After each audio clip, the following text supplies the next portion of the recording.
Today on Something You Should Know, could the time of year you were born impact your health now? Then, new technologies that are already changing how we live, from sponge cities to AI to meat grown in a lab. Take a blood sample from a cow, get the sort of stem cells out of that, start growing them, and you just turn it into meat. The principle is intact. It's just how do you get it to industrial scale, and how do you get people to accept it? Also, how to keep more of your food from going bad. And failure. We're all going to fail, so let's learn to fail well. And it's not thick skin per se, right? It's just more healthy recognition of what life is all about. Life will have ups and downs, and the ups are all the sweeter for the fact that they're not the uniform experience. All this today on Something You Should Know. Something you should know. Fascinating intel, the world's top experts, and practical advice you can use in your life. Today, Something You Should Know with Mike Carruthers. So here's an interesting question. Hi, welcome to another episode of Something You Should Know. The question is, could the time of year you were born have an effect on who you are?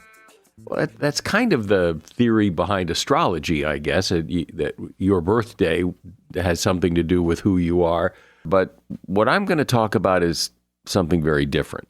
Psychiatrists and anthropologists from Harvard and Queensland universities studied children from birth through age 7 several years ago, and they found that babies born in the winter were significantly longer at birth than babies born in the summer. By age 7, they were heavier and taller than those summer babies. They also had larger heads and scored higher in a series of intelligence tests. The study also found that babies born in the fall live the longest and suffer less illness in old age. Good news for the summer babies is that they tend to be happier with a brighter outlook than grumpy winter babies. Spring babies were found to be the most prone to illness, but their eyesight seemed to be better. And that is something you should know.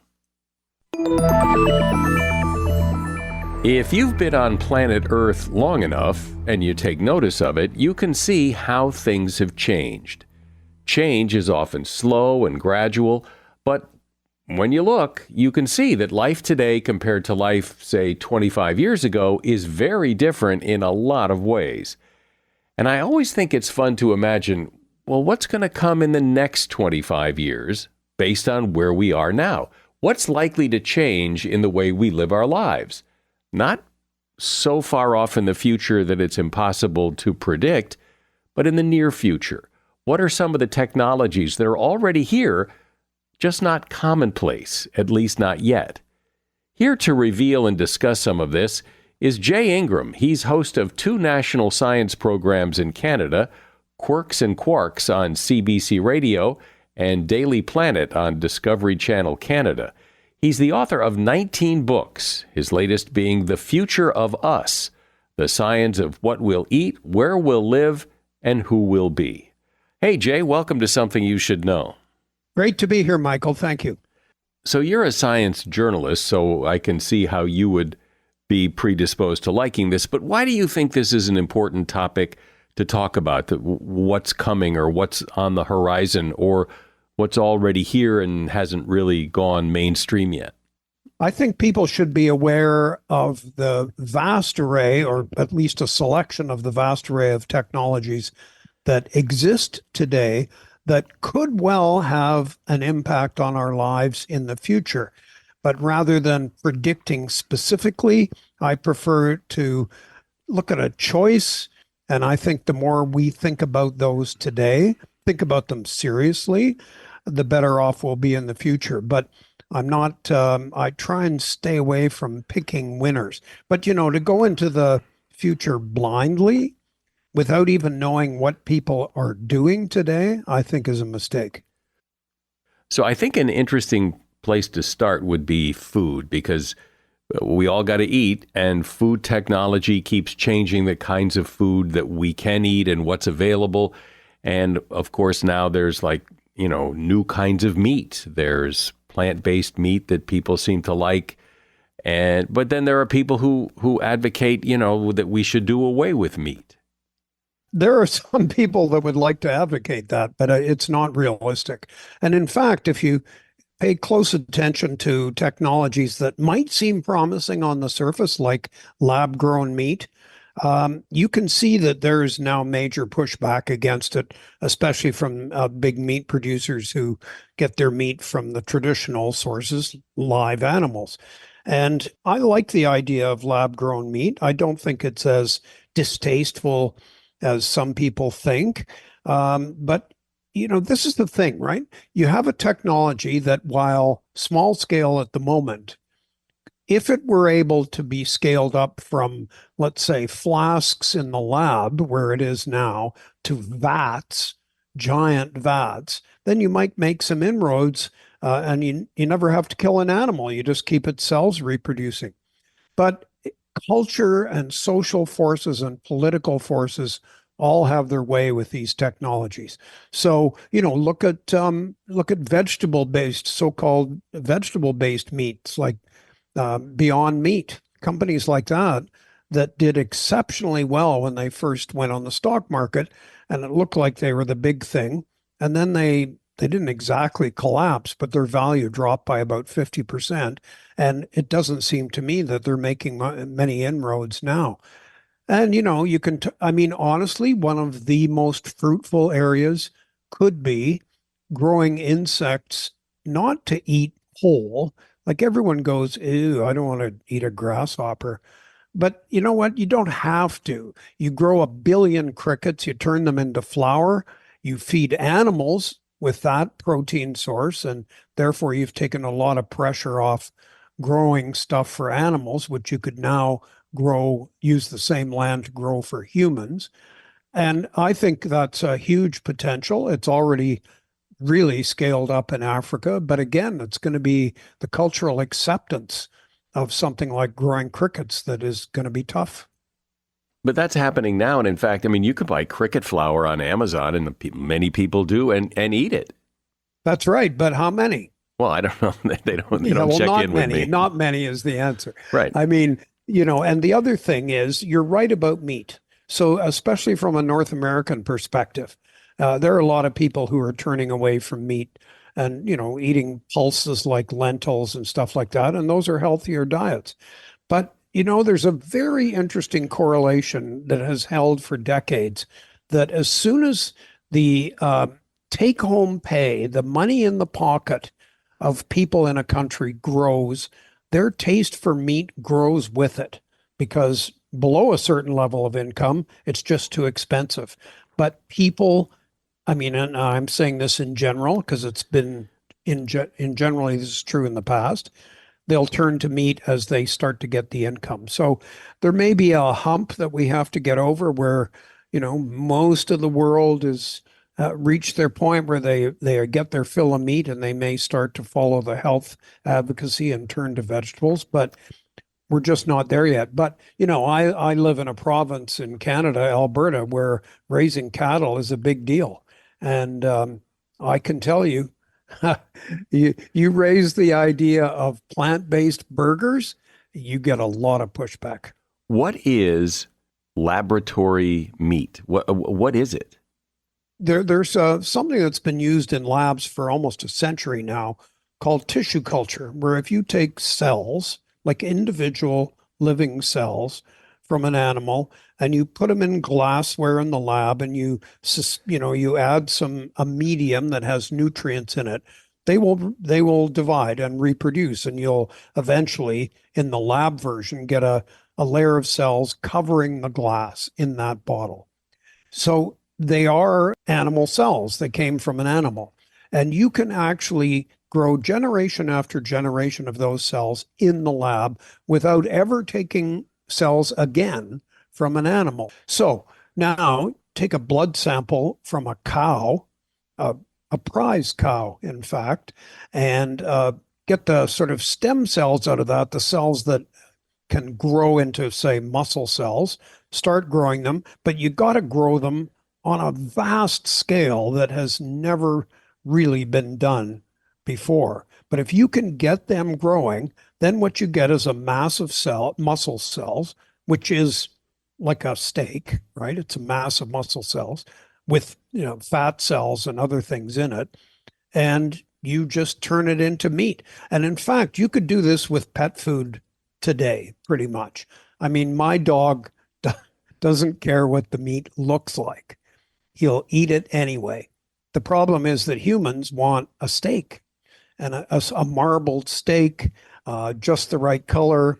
They want a little bit of blood in it. And so this complicates the issue tremendously. But the principle of growing muscle cells in the lab, which are essentially meat, is intact. It's just how do you get it to industrial scale? And then how do you get people to accept it? Oh, yeah. I mean, you can just imagine the pushback to that. I mean, it just seems so Frankensteinish, ghoulish to be making meat in a lab. People just aren't. I mean, people will taste it, right? Like, oh, you gotta try this, but to really serve it for dinner, I don't know. But I will say this: there are chicken nuggets on sale in Singapore right now that are lab-grown chicken nuggets. Now, I haven't tasted them, and in fact, I have had vegetable-based chicken nuggets and compared them to real chicken nuggets, and I don't think they're as good. So that's the other thing, right? It's familiarity. I know what a steak feels like in my mouth, what it smells like, what it tastes like. If the lab-grown steak doesn't meet those measures, doesn't get meet that threshold, I'm not going to like it. What about other food technologies, not meat, but other things that is here or on the horizon that looks promising? Yeah, so I mean, we've been talking about meat, but if you go to the other side of the plate and think about plants and the vegetable component of your dinner, vertical farming is a technology that a lot of people talk about. So in essence, a greenhouse, but vertical. And you could probably take a 30-story building and fill it with lighting, and that raises energy demand. So you got to, park that for a moment. But it's not actually difficult to grow crops, fruit like strawberries, lettuce, all kinds of greens, especially in a huge building where you have no insect pests. You control the climate precisely, so you don't you don't get drought, you don't get anything like that.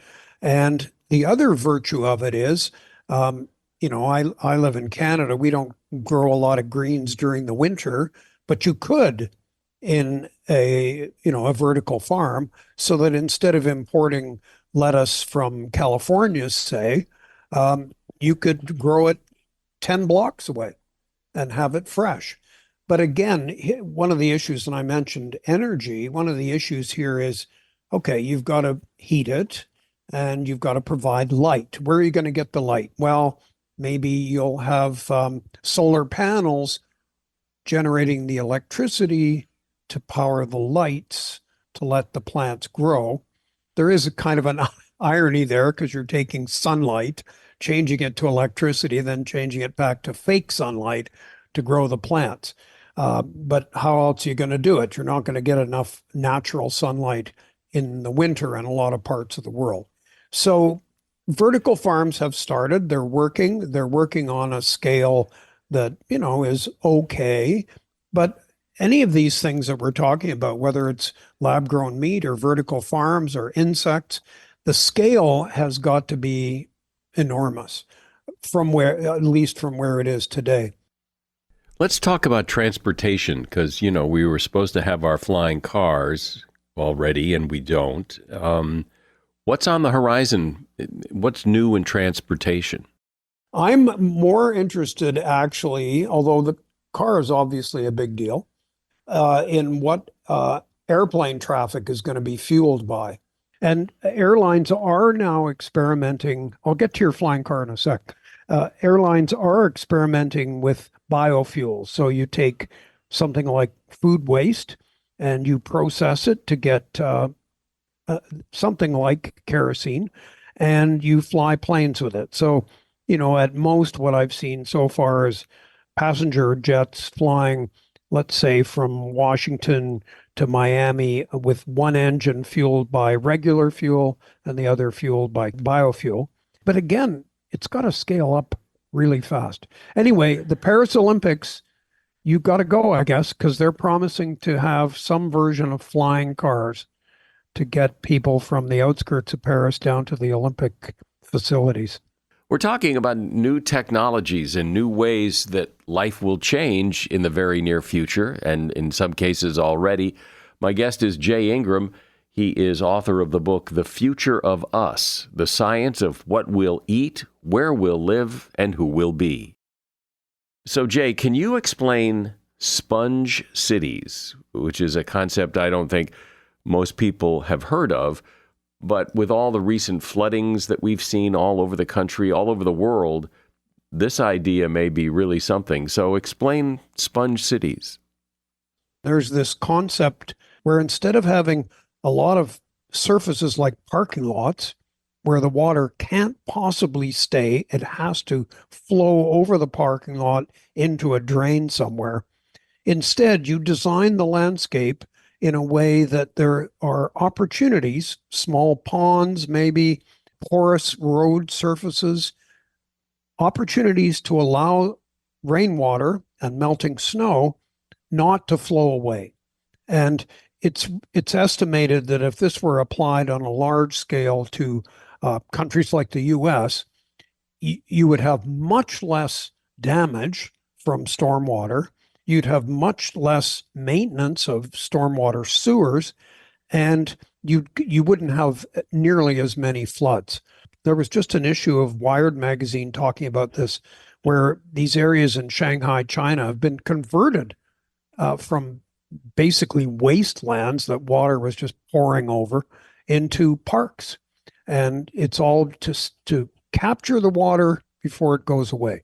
So, it may be, and again, I don't like to make predictions really, but it may be a combination of sponge cities, better housing design, much more use of solar cells on roofs. I mean, really, I think every new house should have, solar panels on it. Why wouldn't you? It's free energy. And so, it may be tinkering with those kinds of things rather than a whole radical new design of houses. It's interesting because you've said several times that, these things would have to scale up. And we just had a mathematician on talking about the linearity bias and that people worry that things aren't going to scale up, but they usually do. And he gave the example that back when COVID first started and they were trying to get people vaccinated, all these news reports, it's going to take 10 years to get everybody vaccinated because there's a bias that it will continue at the rate it's going now. And clearly it didn't. It scaled up really fast. And a lot of these things, it seems when the need is there, they scale up really fast. Yeah, that's interesting. Now, and then I think there was a general perception that this is a pandemic and a lot of people are going to die, so let's get this rolling. And one shouldn't ignore the fact that a lot of really good experimentation on mRNA vaccines had already been done. It wasn't like we were starting from scratch. But you're right. I don't disagree that there's a linearity bias, but there has to be a kind of acceptance. And if you can get people behind some of these ideas and see the sense in them, and they don't cost them an arm and a leg, then I think you can get things going. It may be, that food might be a little tougher than, say, designing a city to absorb the water or putting solar panels on a roof. I mean, once you got solar panels on a roof, you don't pay any attention to them. Changing your food habits significantly, maybe. On the other hand, what people don't remember is that sushi was a non-entity in the late 50s in North America. And then some of the first sushi bars started in the United States. And now, like I'm doing this interview from southern France.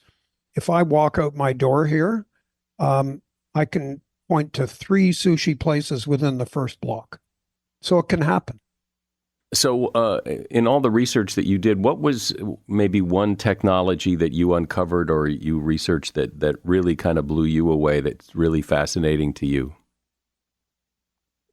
You might be surprised when I say this, but prosthetic limbs, because for too long, people with, arm, leg amputations had to make do with, like, honestly, it's not much of an exaggeration to say a hook for a hand and a peg leg for a leg.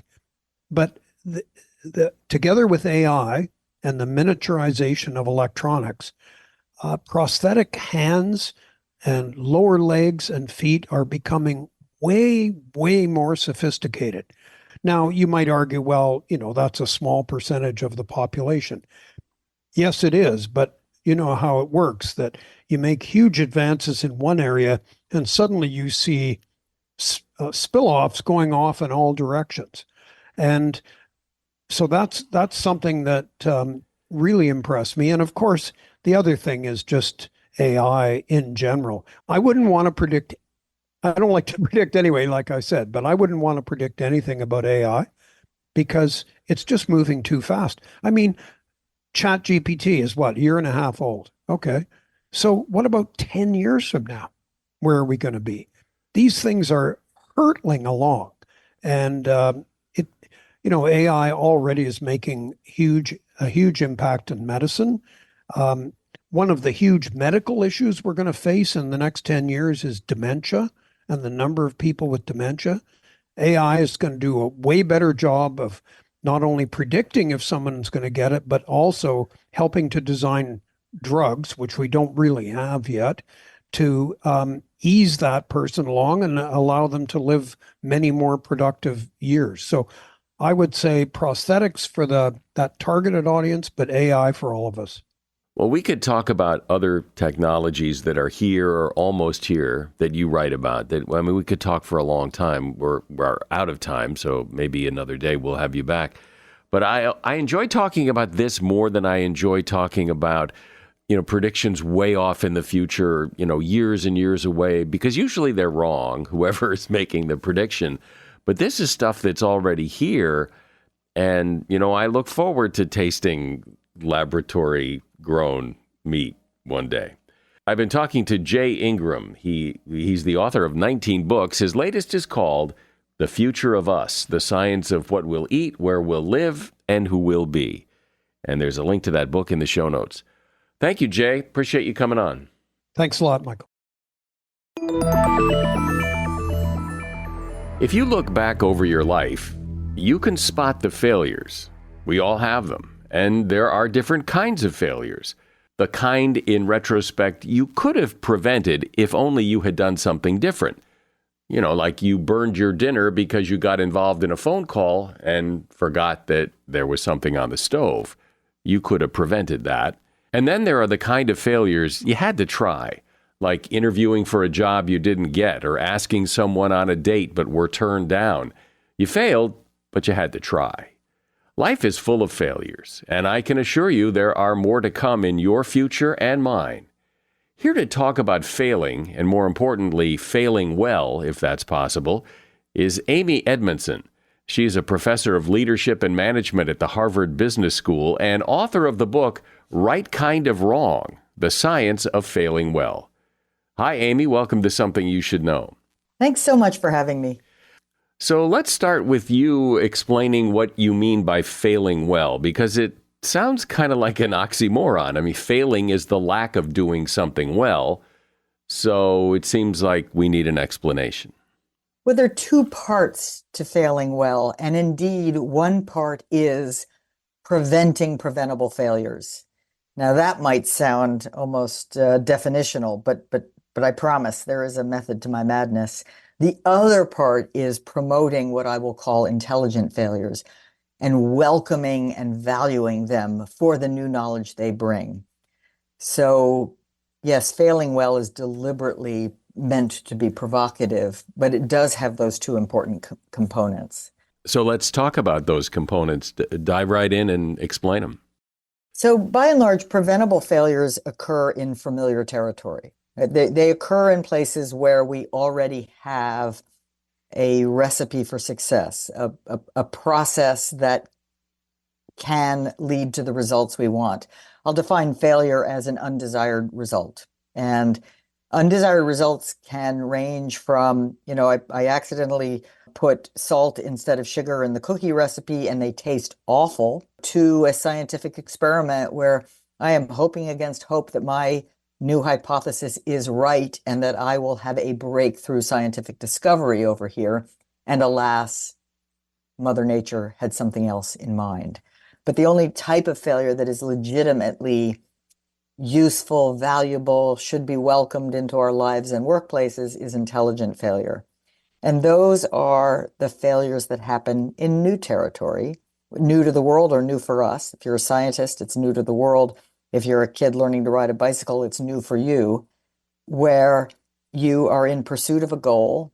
You have you have the available knowledge that exists about how to get the result you want. You have, a strong belief that it might work, and yet you're wrong.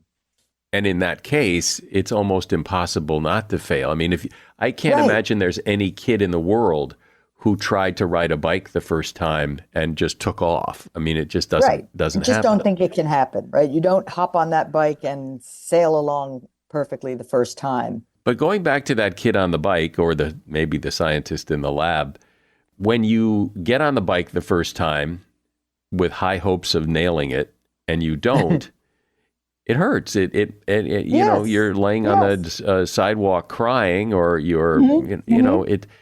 failure has a bad connotation. No one gets up and says, "Yeah, look at me, I failed really good, and now I'm going to try again." Nobody does that. And yet, the extent to which you can do that, or get closer to doing that, is the extent to which you'll learn faster, be happier, and probably take more smart risks. Just by having it not hurt so bad. Yes, in fact, you could say by having more rational self-talk or rational reactions. Like if you're the kid learning to ride the bike and, you fall off after 30 seconds or 10 seconds the first time, you should say to yourself, good first try. And indeed, nobody ever learned to ride a bike without, falling off quite a few times before they got the hang of it. Like, I'm on schedule, I'm on program, I'm doing what I'm supposed to do in pursuit of this wonderful goal of freedom.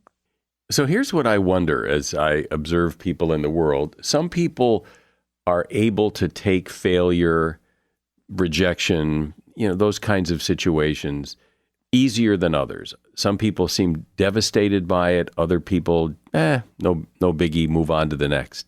And I wonder if the people who are so devastated by it are better off avoiding those situations where they're likely to fail and be so torn up by it, or dive into those situations because the more exposure to failure, the more used to it you get.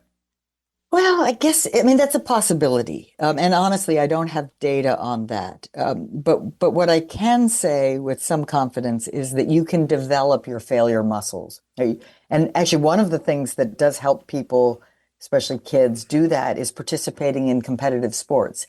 Because the beauty of competitive sports is that it is always the case that one team wins and the other team doesn't. And so you get more it's disappointing every time, but you get more comfortable with that and realize that it's actually part of it, and that it makes the losses make the victories all the sweeter.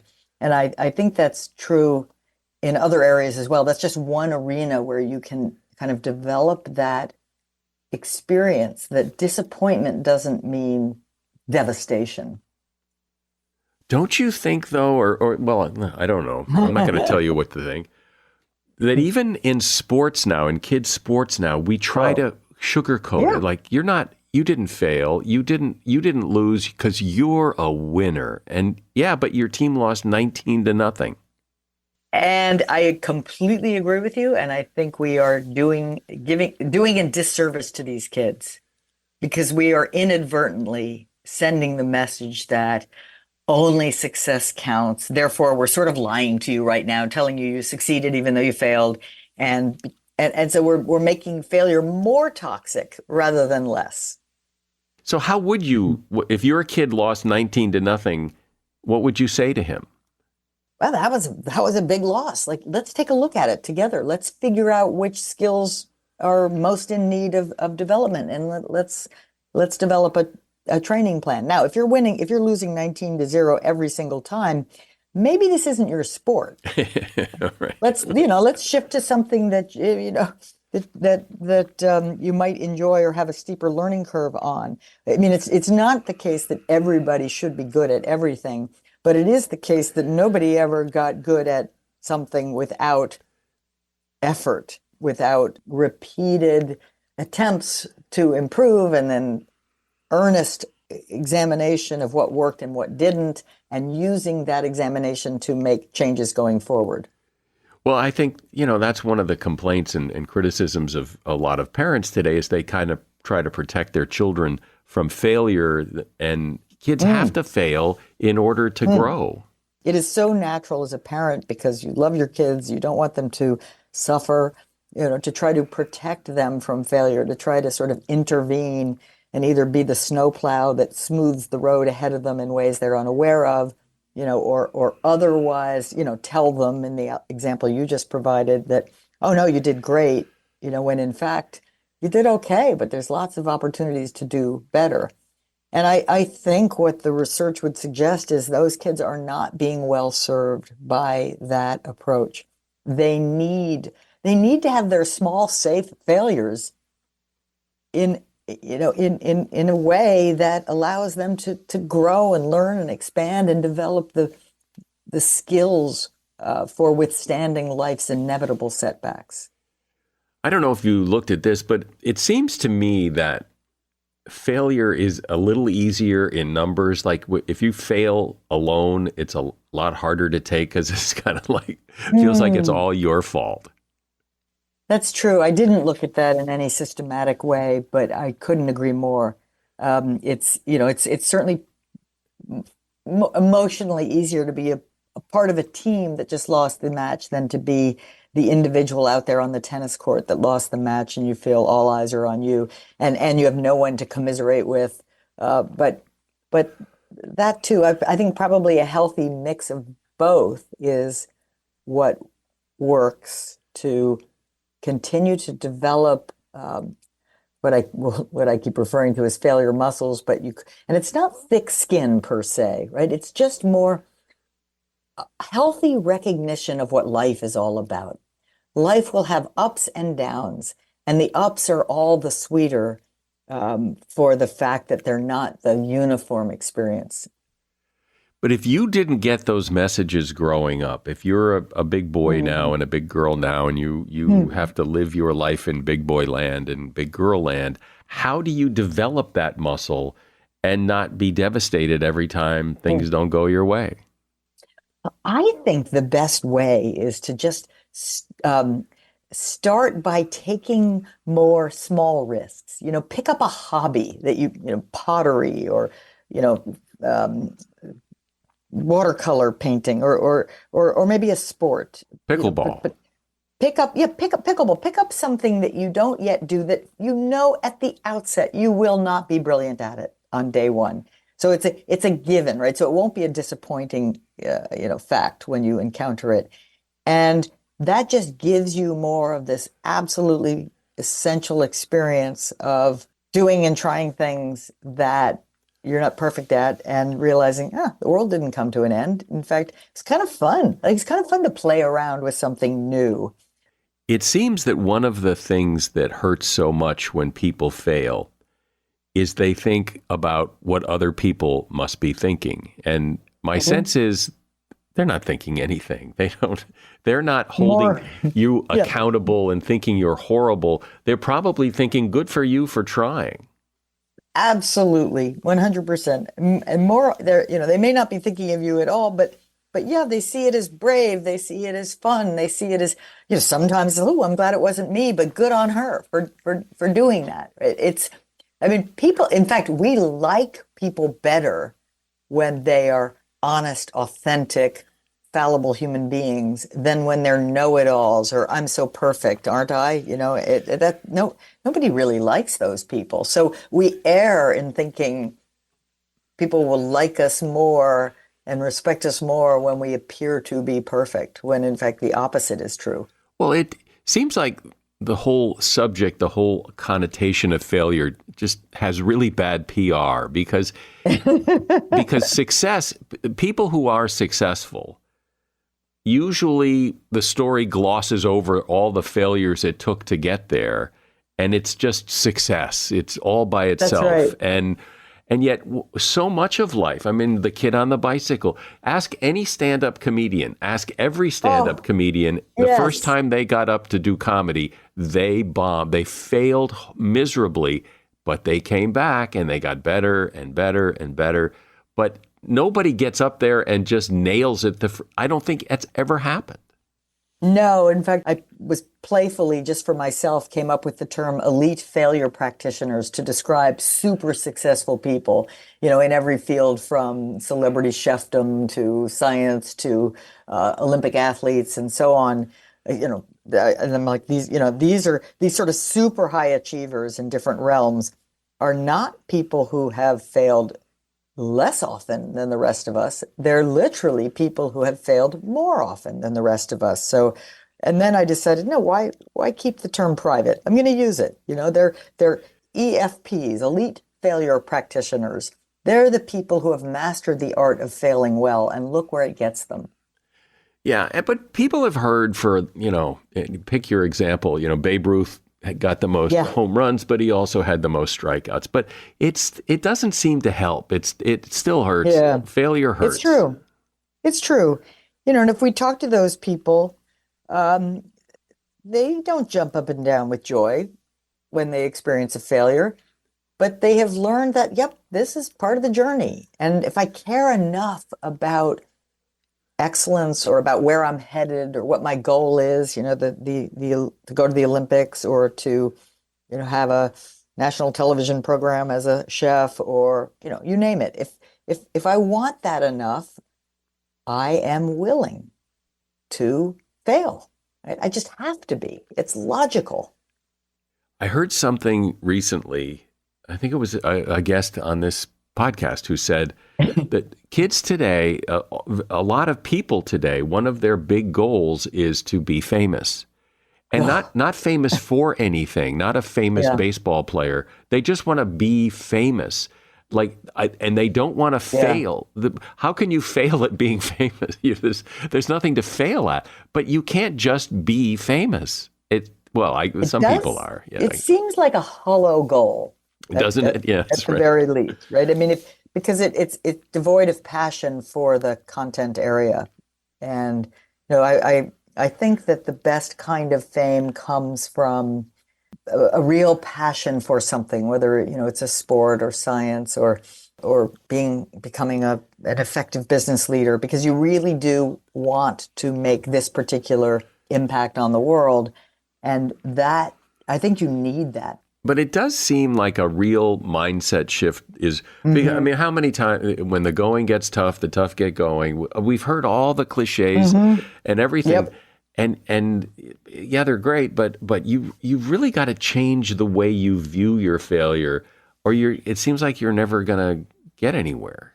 This is, of course, very closely related to the wonderful work by Carol Dweck and others on the growth mindset or the learning mindset, as opposed to the fixed mindset. When people internalize that idea that they just are who they are, and that's a kind of a fixed, that's their personality, that's their ability level, then they truly don't want to be caught out short.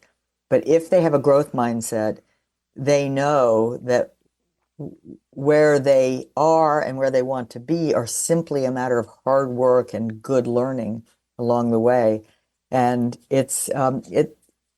I think we're seeing, I mean, ironically, because there's more and more evidence that that's powerful, we're seeing people heading in the other direction, just as you were saying.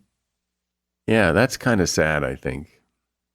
Yeah, it's like people want the easy way. Well, people vote. I mean, who wants the hard way? But the fact is, there is no easy way much of the time. That road is closed, and you've got to get there the other way.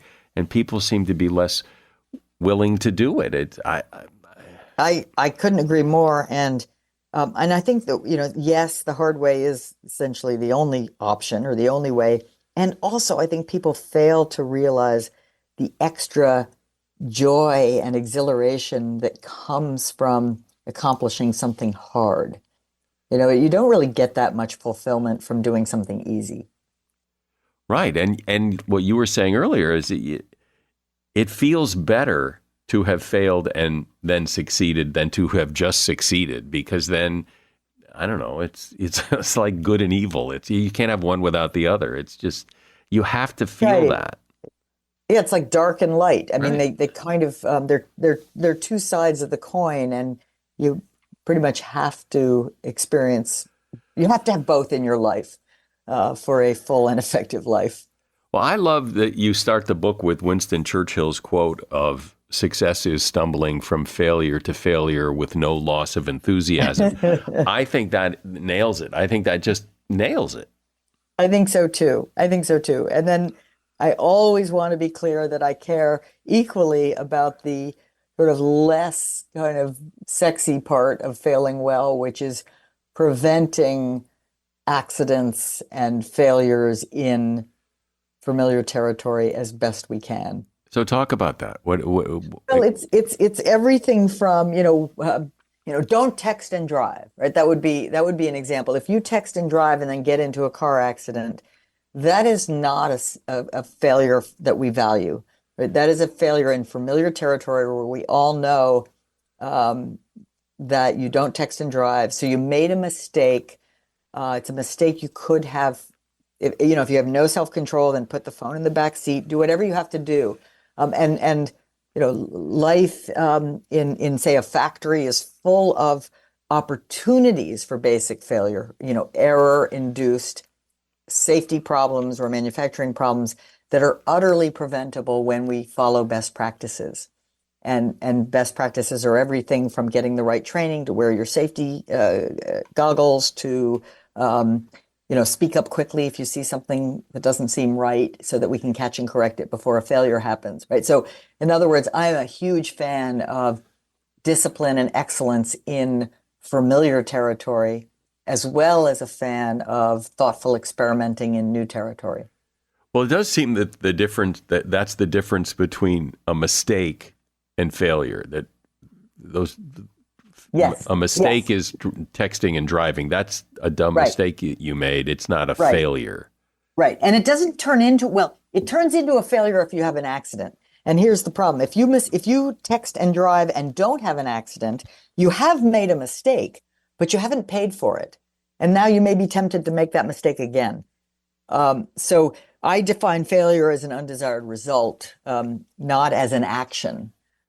Well, I think, people generally want to sweep failure under the rug. We don't like to talk about our failures, but I like how you kind of champion failure and want us to embrace it because success without failure isn't so much success.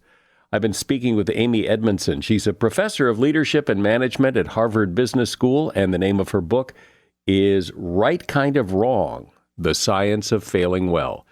And there's a link to that book in the show notes. Appreciate you coming on today. Thanks, Amy. Mike, thank you so much for having me. It was great talking with you. I'm one of those people who, I just really, really hate wasting food. And I came across this article in an old Shop Smart magazine, which was a magazine that was published by Consumer Reports some time ago. They stopped publishing it. But this is about ways to store the food you bring home so you don't have to throw it out. First of all, they suggest you hurry up because food can start to go bad in as little as an hour. So when you go shopping, get home as soon as you can and put your food away quickly. And put things in the right place. Milk goes in the back of the fridge. Eggs stay in their carton and put them in the back of the fridge, not the door, and they'll last about 3 weeks. Meat and seafood should be kept low and in the back of the fridge, but if you're not going to use them within a few days, freeze them. Check the temperature of your fridge. It should be 37 or 38 degrees, and your freezer should be set at 0. And don't overstuff the fridge or the freezer. The way they work is the air has to circulate, and if it can't circulate, the food can't get cold. And you shouldn't stack pieces of meat on top of each other. And that is something you should know. Our audience gets bigger because people recommend this podcast to their friends. You know, the old word of mouth thing, which works really well. And we really appreciate it. And we invite you to do the same. Share this podcast with a friend. Just hit the share button on whatever app you're using and share an episode and let them hear it. I'm Mike Carruthers. Thanks for listening today to Something You Should Know.